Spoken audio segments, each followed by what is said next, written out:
스데반의 순교로 끝날 일이 아니었습니다. 그 핍박은 단지 시작이었습니다. 사도를 제외하고는 살아남기 위해서 모든 성도들이, 그 모든 성도 속에는 7 집사도 포함되어 있죠. 예루살렘을 떠나야만 했습니다. 그런데 중요한 점은 성도들이 살자고 도망가는 가운데 깨달은 것이 있었다는 사실이죠. 복음이라면 땅끝까지 복음 되게 해야 한다 하는 사명을 깨달은 것입니다. 하나님께서는 우리가 주저앉아 있는 것을 싫어하시죠. 움직이기를 원하십니다. 움직인다는 것은 살아있다는 것을 의미하기도 하죠. 1달란트 받은 하인이 1달란트를 잃어버리지 않으려고 투자하지 않고 땅에 묻어 두었다가 돌려주었을 때 악하다고 평가하였습니다. 힘이 있는 이상 우리는 움직여야 하고, 우리가 움직이고 일하는 이상 우리는 살아있는 것입니다. 우리가 무엇을 위해서 움직여야 할지가 달라질 뿐이죠. 나를 위해 움직일 것이냐, 가족을 위해 움직일 것이냐, 이웃과 하나님을 위해 움직일 것이냐. 이런 흩어짐을 통해서 사마리아 땅에는 기쁨이 찾아왔었습니다. 이처럼 복음은 인생을 회복시켜주는, 잃어버린 기쁨을 되찾게 해주는 능력이 있다는 사실을 우리가 확인했습니다. 그래서 이 인생을 회복시켜주는 이 일을 쉬는 것은 죄송한 일이 아니고 죄악이라고 말할 수 있는 겁니다. 우리 앞에 누군가 물에 떠내려 가는 사람이 있다면 이 중에 누가 그냥 가만히 바라만 보고 있을 사람이 어디 있겠습니까? 그런데 영적으로는 우리가 그럴 수 있다 하는 이야기죠. 지난 한 주 동안 VIP 이름을 놓고 기도하기 시작하셨죠? 거기서부터 우리가 시작하는 겁니다. 자, 오늘은 사마리아 전도에 대한 교회 지도자들의 반응에 대해서 한번 살펴봅니다.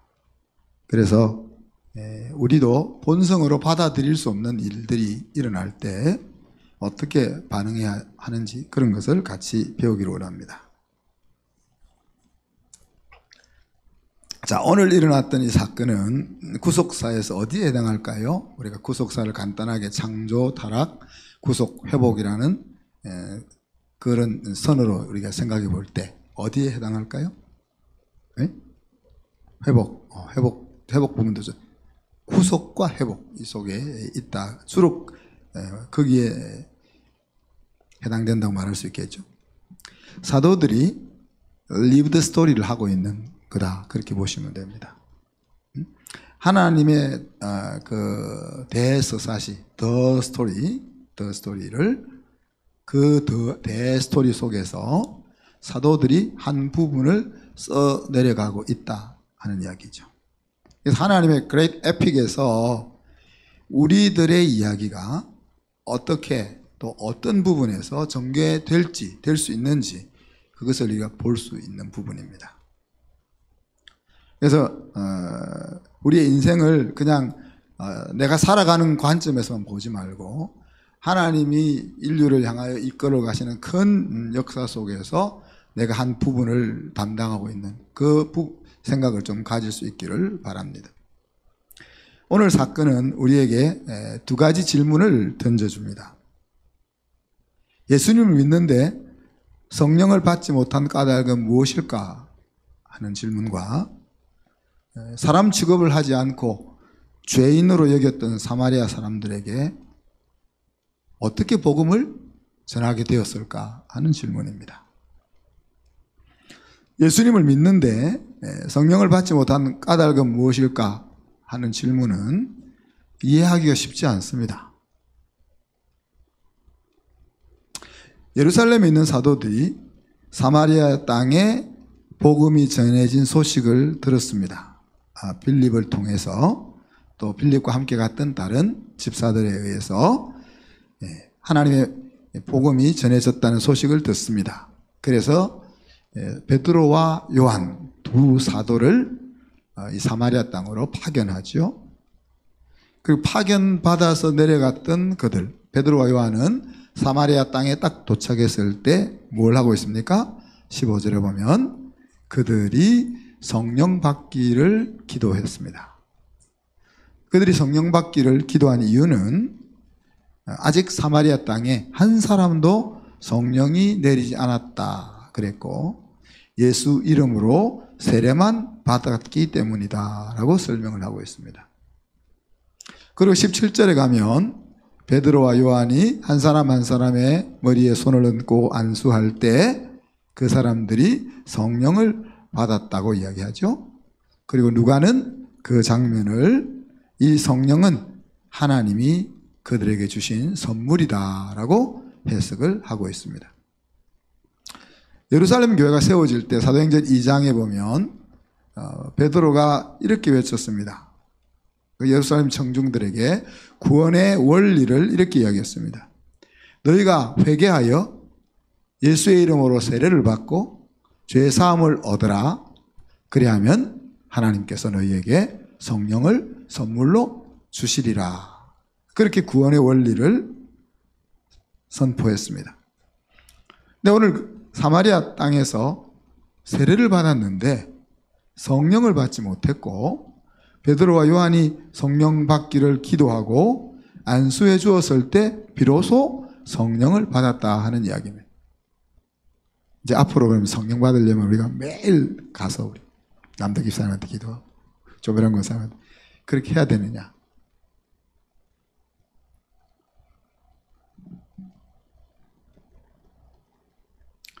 자, 사마리아에서만 그러했을까요?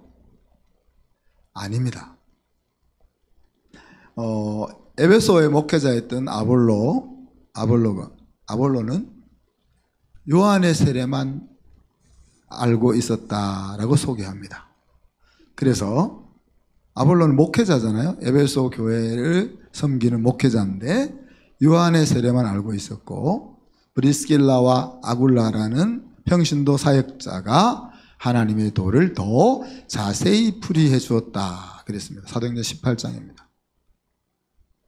그러면 거기서 하나님의 도를 더 자세히 설명했다는 말은 무엇이겠습니까? 이 앞뒤 맥락을 볼 때 구원과 성령 받음에 대한 진리를 아볼로보다 더 자세히 알고 설명해 주었다. 그렇게 볼 수 있는 거죠. 그죠?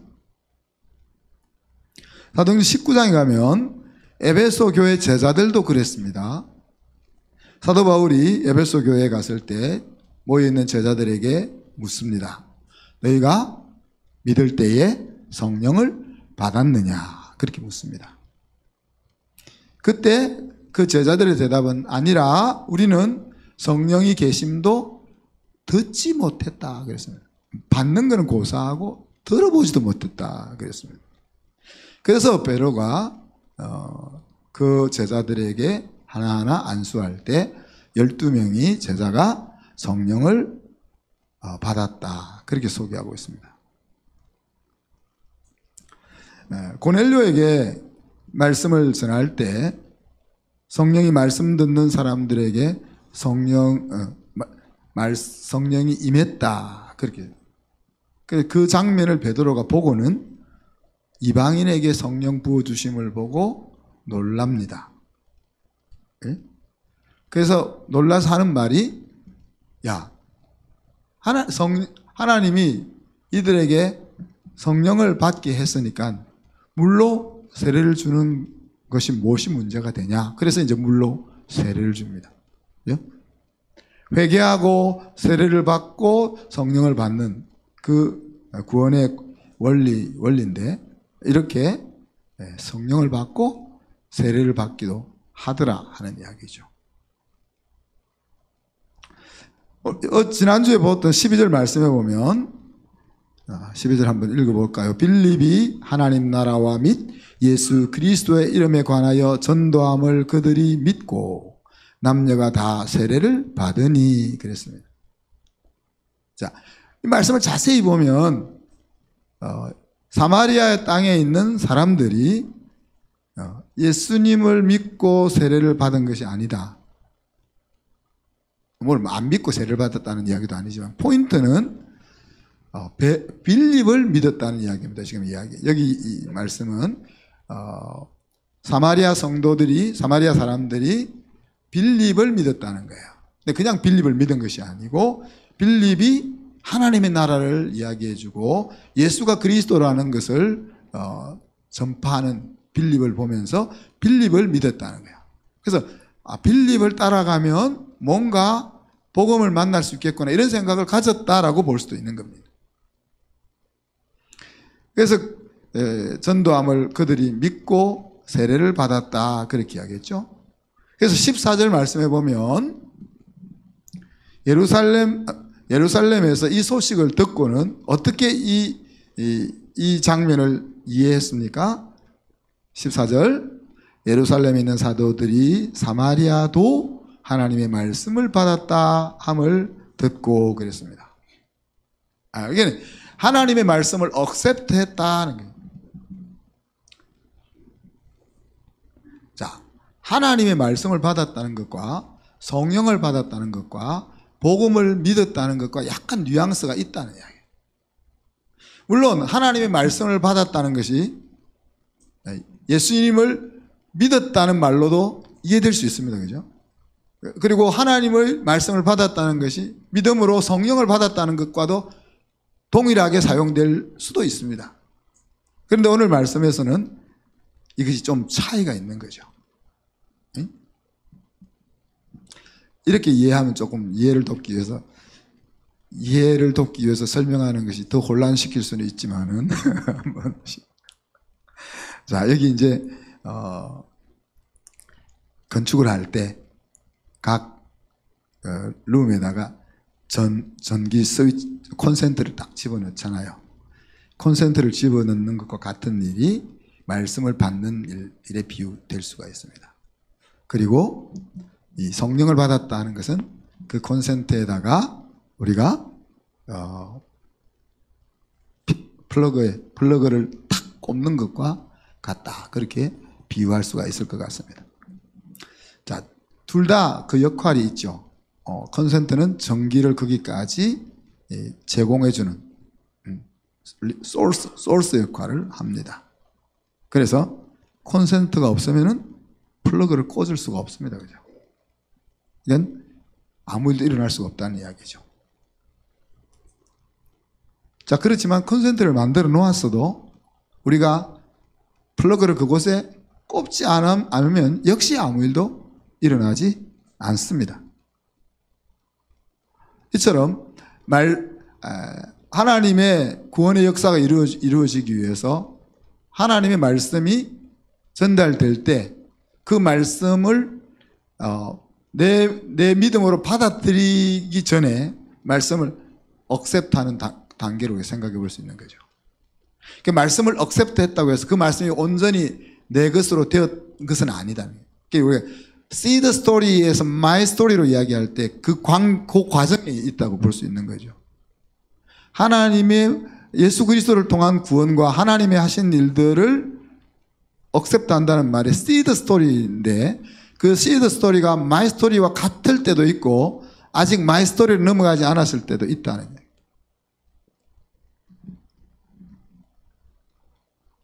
세례 요한의 사역과 예수님의 사역을 세례 요한의 세례와 예수님의 세례를 좀 생각해 보면 조금 더 이해하기 쉽습니다. 자, 세례 요한의 세례를 받는다고 해서 구원을 받습니까? 아니죠. 예수의 이름으로 세례 받을 때 구원이 임한다 그랬습니다. 그럼 엄밀하게 이야기하면 세례 요한의 세례는 안 받아도 되는 거죠. 그렇죠? 왜? 구원과 세례 요한의 세례가 구원을 얻게 하는 것이 아니니까. 예수의 이름으로 세례를 받는 것이 구원을 얻게 하는 것이니까. 구원을 얻는다는 관점에서는 세례 요한의 세례는 없어도 된다는 이야기죠. 그럼에도 불구하고 세례 요한의 세례를 하나님 허락하신 이유는 뭡니까? 세례 요한의 세례는 예수님의 세례를 향하여 나아가게 하는 역할을 한다 그랬죠. 죄의 씻음을 받는 것은 아니지만 내가 하나님이 필요한 죄인이구나 하는 것을 인지하고 받아들이는 역할을 세례 요한의 세례가 한다는 이야기입니다. 그래서 예수님의 세례를 통해서 구원을 얻는 거지만은 세례 요한의 세례도 그 역할을 한다는 이야기죠. 자, 복음이 처음 임하는 도시에서 이런 일들이 반복적으로 일어납니다. 그냥 오늘 사마리아의 땅에서만 한번 일어나고 마는 것이 아니고 사도행전을 쭉 보시면은 복음이 처음 전해질 때 그 도시에서 지속적으로 이와 같은 동일한 일들이 반복적으로 일어나고 있는 것을 여러분이 볼 수가 있습니다. 처음 복음을 받는 사람이 어떤 복음을 접하느냐가 굉장히 중요한 부분입니다. 오늘 선교지에서 거의 부흥이 잘 일어나고 있지 않는데 부흥이 일어나는 곳은 주로 아프리카 또 남아메리카, 동남아시아 이런 쪽에서 부흥이 일어나는 교회의 디노미네이션이 주로 오순절 혹은 성공복음, 성공신학에 입각한 사역을 하는 사람들의 교회가 부흥을 합니다. 복음을 듣지 않는 것보다는 훨씬 낫겠지만 많은 순복음교회에 계시다가 오신 분들은 죄송합니다. 순복음교회를 깔려고 하는 것은 아니고 조영기 목사님이 얼마나 훌륭한 일을 하셨습니까? 그 기독교 교회사에 보면 조영기 목사님의 이름은 교회 세계 학자들이 연구하는 그 논문 속에 많이 등장합니다. 그런데 그 목사님이 수천억을 자기 마음대로 사용하잖아요. 근데 그것이 순복음교회 성도들한테 하나도 이상 안 합니다. 왜? 그 목사님이 자기의 혼신의 힘을 다 기울여서 교회를 세웠다는 이 개념이 있는 거예요. 그러니까 교회의 오너십을 생각하는 겁니다. 그리고 동남아시아, 여기 이제 인도네시아, 말레이시아, 이쪽 필리핀, 이런 또 아프리카, 이런 마찬가지입니다. 그런, 계통의 사역을 하시는 교회 목사님들은 그렇게 혼신의 힘을 쏟아서 일을 합니다. 그리고 그렇게 혼신의 힘을 쏟았기 때문에 교회에서 자기가 CEO 같은 생각을 가진다는 이야기예요. 그리고 거기에 속해 있는 성도들은 그것에 대해서 문제의식이 별로 없다는 이야기예요. 그러니까 처음 복음이 전해질 때, 자, 여러분 이제 여러분의 가정에서 내가 처음 복음을 받은 선두주자라고 생각해 보세요. 내가 어떤 복음을 접했느냐 하는 것이 앞으로 우리 가정이 어떤 가정이 되느냐 하는 것을 좌우하는 겁니다. 우리나라가 어떤 복음을 받았느냐. 우리나라에 왔던 선교사들은 주로 캐나다, 호주, 또 미국 이런 곳에서 온 영국에서 온 선교사들이 대부분 좀 똑똑하고 헌신적이고 열정적인 선교사들이 와서 선교사님이 다 그렇지 않나 이렇게 생각할 수도 있지만 어떤 경우는 목회가 안 되니까 선교사로 가기도 하거든요. 한국에서 안 먹히니까, 미국에서 안 먹히니까. 우리가 그렇게 어른들하고 설교할 때 좀 부담스러우면 아이들한테 설교할 때는 좀 편하거든요. 어른들에게 전도를 할 때는 좀 마음이 힘들지만 어린아이들한테는 전도할 때는 마음이 안 불편하거든요. 근데 하나님, 그러니까, 그래서 이제 우리나라, 이게 꼭 좋다 나쁘다는 말할 수 없는데, 제가 호주에서 이제 공부할 때, 교회가 개척이 되려면은, 교회가 목회자를 먹여 살릴 수 있는, 그게 딱 준비가 돼야 교회를 세울 수 있는 거예요. 등록할 수 있는 거예요. 근데 우리 한국은 어때요? 굶어 죽든 말든, 와이프가 나가서 일을 하든 아이들이 엄마 아빠 때문에 막 속상하든 상관없이 그냥 목사님이 비전을 받으면 그냥 가는 거예요. 그죠? 그래서 일도 안 하고 그냥 먹을 것이 없으면 주여 하고 그렇게 앉아서 그러니까 또 교회가 성장하고 곧 자립하고 하는. 그러니까 우리 한국에 복음을 전했던 선교사님들의 그 선교 정신이 자립하는 그런 선교를 도움을 받아서 지원을 받아서 세워지는 교회가 아니고 스스로 자립할 수 있는 그런 마인셋을 가지고 복음을 전하는 사람들이었단 말이에요. 그러니 한국 교회는 호주교회는 이제 목사님이 사례를 이제 예를 들어서 3만 불을 책정했는데 헌금이 2만 5천 불밖에 안 들어와서 2만 5천 불만 들어왔어요. 그러면 한국 교회는 어떻게 하겠어요? 목사님 죄송합니다. 다음에 너희들이 더 열심히 해서 다음에 제대로 할게. 그럴 거 아니에요. 근데 호주에서는 그게 아니에요. 자, 교회가 가지고 있는 버스를 팔아라. 팔아서 못 드린 5천 불 사례를 드려라. 그렇게. 제가 그게 좋다, 이 나쁘다 이런 말은 아닙니다. 그래서 우리 교회가 목회자를 먹고 살 수 있게 못하면은 두 교회가 합쳐서 한 목회자를 모시라. 그렇게. 세 교회가 합쳐서 한 목회자를 모시라. 그렇게 하는 거예요.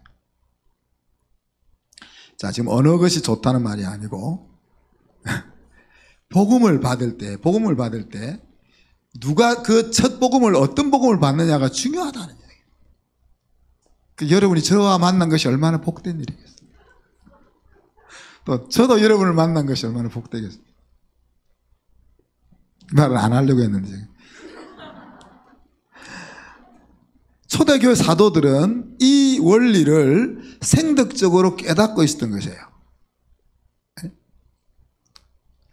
자, 말씀을 받는 것과 성령을 받는 것, 이것이 때로는 다르게도 일어나고 때로는 동시에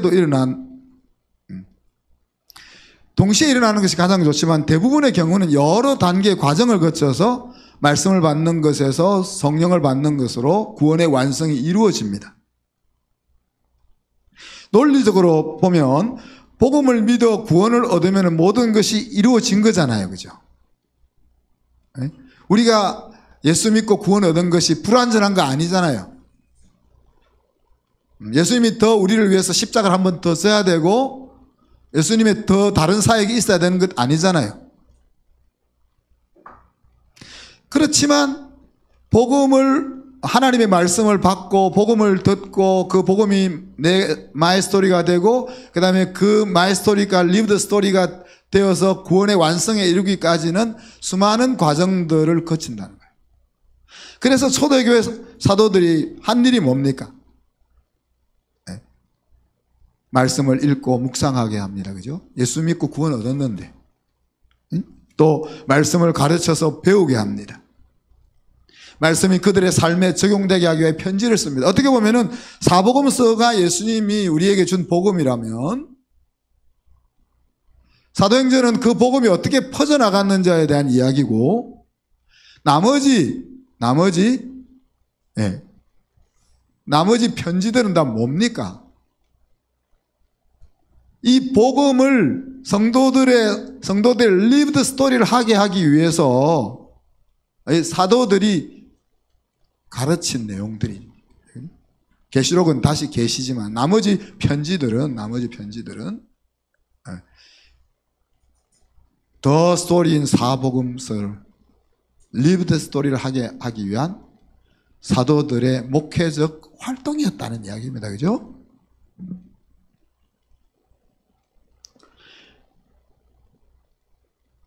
그리고 그들이 하나님의 의도를 제대로 깨닫도록 기도하는 일에 힘을 썼고 기회가 되면 다시 교회를 돌아보면서 제대로 살고 있는지를 살폈다. 네. 이렇게 해서 복음이 복음되게 만들어 갔다는 이야기입니다. 그 과정 속에서 헛수고도 있었겠죠. 그죠? 오늘 당장 뭡니까? 오늘 시몬 등장하잖아요. 시몬. 앞에 지난주에 마술사 때려치우고 딱 빌립 따라다녔는데 오늘 딱 한 주 만에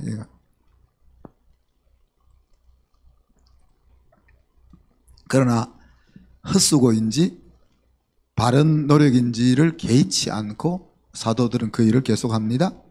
열매는 하나님이 맺으시는 것이고 성도는 뭡니까? 사역자는 심고 물 주고 가꾸는 일을 하는 것이고 그러면 마지막 날에 그 결과를 얻게 되는 것이다. 사역자들은 추수 때가 되기 전에 가라지를 뽑으려고 하지 않습니다. 예? 왜? 100개의 가라지를 뽑는 중에 혹시라도 한 개의 알곡을 다치게 해서는 안 된다고 생각하기 때문입니다. 이렇게 이제 이 말씀을 받았다는 것과 성령을 받았다는 것 차이에 대해서 우리가 잠깐 생각해 봤습니다. 그다음 두 번째 질문은 사람 취급도 하지 않고 죄인으로 여기던 그들에게 사도들이 어떻게 열심으로 복음을 전하게 되었을까? 빌립 집사들과 다른 집사들은 이제 예루살렘에서 잘 살다가 핍박이 와서 목숨을 부지하기 위해서 도망가다가 정신을 차리고 깨달았다 그랬잖아요. 그래서 복음을 전하게 되었다고 했는데 이 베드로와 요한은 어떻게 이럴 수가 있었을까 하는 이야기. 25절에 보면 이들이 이제 다 예루살렘으로 돌아가면서 사마리아 여러 촌에서 복음을 전했다 그랬습니다. 이 시점은 베드로가 이방인 백부장 고넬료를 만나기 전입니다. 그러니까 아직 이방 땅에도 하나님의 복음이 전해질 것이라는 생각과 개념이 없던 때입니다. 베드로와 요한은 목적을 가지고 사마리아 땅에 왔습니다. 그 목적은 뭡니까? 말씀을 받았다고 하는데 걔들이 제대로 말씀을 받았는지를 확인하고 성령을 임하게 해서 구원의 완성이 제대로 이루어지게 하기 위해서 사마리아 땅을 찾았습니다. 그리고 그 목적을 잘 완수하고 이제 예루살렘으로 다시 돌아가는 중입니다. 보통 출장을 가서 일을 다 마치고 나면 어떻게 하죠? 출장 자주 가는 우리 봉주 집사님 출장 자주 가죠. 직업 자체가 출장을 자주 가셔야 될 텐데 호주에 출장 가서 일을 다 마쳤다. 그럼 뭐 하세요? 마지막 날은 호텔에서 자면서 이제 피곤했던 거 스트레스 팍 풀고 우리 미경자매는 어떤 거 할까? 미경자매는 여행 갈 것 같아요. 일 다 마치고 여행하면서 이렇게 스트레스를 확 풀 것 같아요. 예. 저도 이제 청년들 데리고 이제 뭐 단기 선교를 가면은 마지막 날은 항상 사역을 다 끝나고 마지막 날은 말을 타러 가든지 쇼핑을 가든지 이렇게 좀 확 풀어준단 말이에요. 그래야 다음에 또 갈 거니까. 세미나를 끝나고 나면 그 도시를 돌아보면서 보면 쉰단 말이에요. 왜? 이제 목적을 다 달성했으니까. 그런데 이 베드로와 요한은 직진해가지고 고향으로 돌아가지 않고 지나가는 마을마다 복음을 전하면서 예루살렘으로 돌아가고 있다 하는 이야기입니다. 자, 여러분 전도라는 말을 들으면 어떤 생각이 드나요? 전도 이러면 보통은 그냥 교회 사람들을 데리고 오는 일이라 그렇게 보통 생각하죠. 이제 여러분은 그 수준보다 조금 높으니까 예수님을 믿을 수 있도록 어떻게 하면 이끌 수 있을까? 이걸 전도라고 생각할 겁니다. 그리고 조금 더 깊이 나가면 하나님이 나에게 행하셨던 그 놀라운 일들을 만나는 이웃들에게 어떻게 자랑할 수 있을까 하는 것이다. 이렇게 생각하죠. 좋습니다. 그런데 오늘 베드로와 요한은 그러면 전도를 무엇이라고 생각하고 있었을까? 오늘 복음 전하는 일 그것을 누가의 해석을 빌자면은 성령을 임하게 하는 일로 성령을 하나님의 선물이라고 하나님의 약속하신 선물이라고 소개했는데 그 하나님의 약속하신 성령이 임하게 하는 일로 이해하고 있다는 이야기입니다. 예수를 믿어 구원에 이르고 하나님의 선물인 성령을 받아서 하나님의 자녀로 살아갈 수 있는 기회를 제공하는 그 일이 복음을 전하는 일이다. 이렇게 개념을 가지고 있는 거죠. 그렇기 때문에 복음을 전한다는 것은 성공적인 인생을 찾을 수 있는 기회를 제공해 주는 일이라고 믿고 있기 때문에 그냥 그 마을을 지나갈 수가 없는 거죠. 그 마을에 방황하고 있는 인생을 잃어버린 앞에서 이야기한 것처럼 물에 떠내려가고 있는 사람들이 눈에 보이는데 그냥 갈 수가 없는 거죠. 지난주에 우리나라에 큰 경사가 있었죠. 손흥민 선수가 아시아 선수로서는 최초로 EPL 득점왕에 올랐습니다. 손흥민은 다 알죠? 경원장님 아세요? 몰라요? 저희 집 사람이 손흥민을 모르던데 저희 집 사람 같은 사람이 또 한 사람이 있네요. 말씀 읽는 것만 열심히 하다 보니까 손흥민을 모르시는군요. 손흥민이 이제 세계에서 골을 제일 많이 넣는 선수다. 그렇게 생각하면 됩니다. 작년에. 예. 자, 그런데 이 손흥민 선수가 시합을 마치고 이제 집으로 가려고 나가잖아요. 나갈 때를 한번 보세요. 그러면 축구장에 왔던 어린 아이들이나 어른들이 막 이렇게 손을 왜 내밀까요? 초콜릿 달라고? 사인해달라고, 사인해달라고.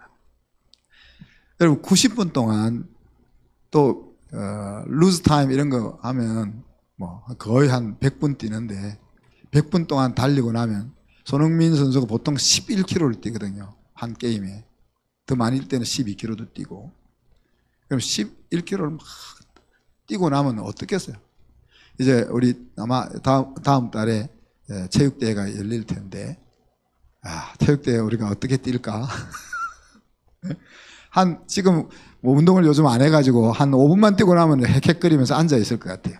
근데 100분을 이기기 위해서 열심히 뛰고 체력이 다 떨어진 상태에서 나가면서 한 사람 한 사람에게 어떻게, 이제 다음에 한번 보세요. 이제 경원자매 손흥민 선수가 어떻게 사인해 주는지 한번 보시라고. 대충이 아니고 그 있는 애 하나 딱 해주면서 지나가는 거예요.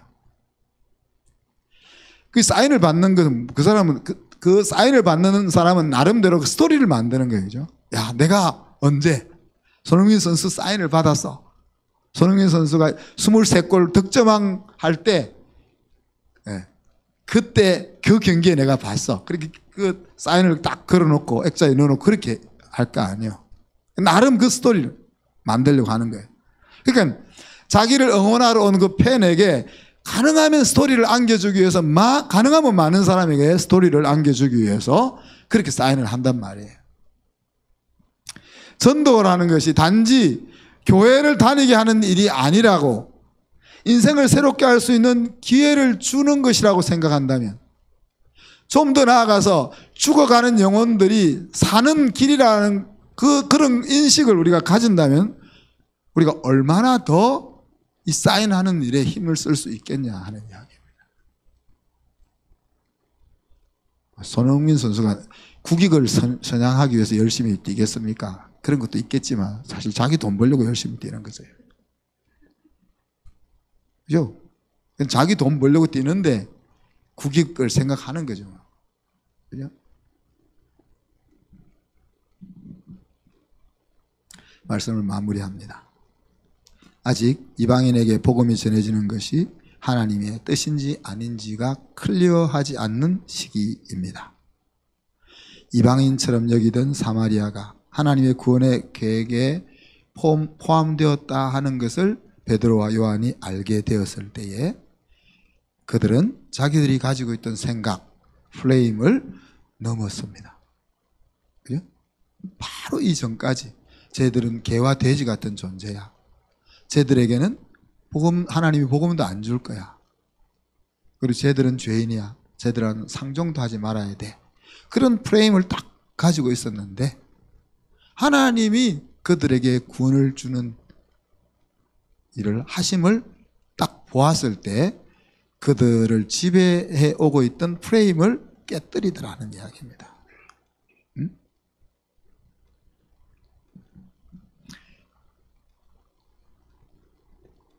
그 복음을, 자기들이 가진 프레임을 깨뜨리고 복음이 예수 믿는 사람의 수를 늘리는 것이 아니라 망한 인생을 회복시켜 새 인생을 살게 하는 기회를 주는 것이다 하는 그 방향으로 생각을 전환하는 거죠.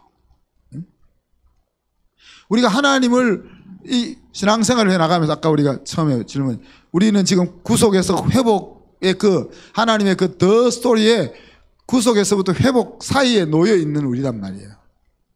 응? 이 더 스토리의 그 구속과 회복 사이에 놓여 있는 우리들이 하는 가장 중요한 일은 하나님을 배우는 거잖아요. 하나님을 배워서 리브드 스토리를 하는 거예요.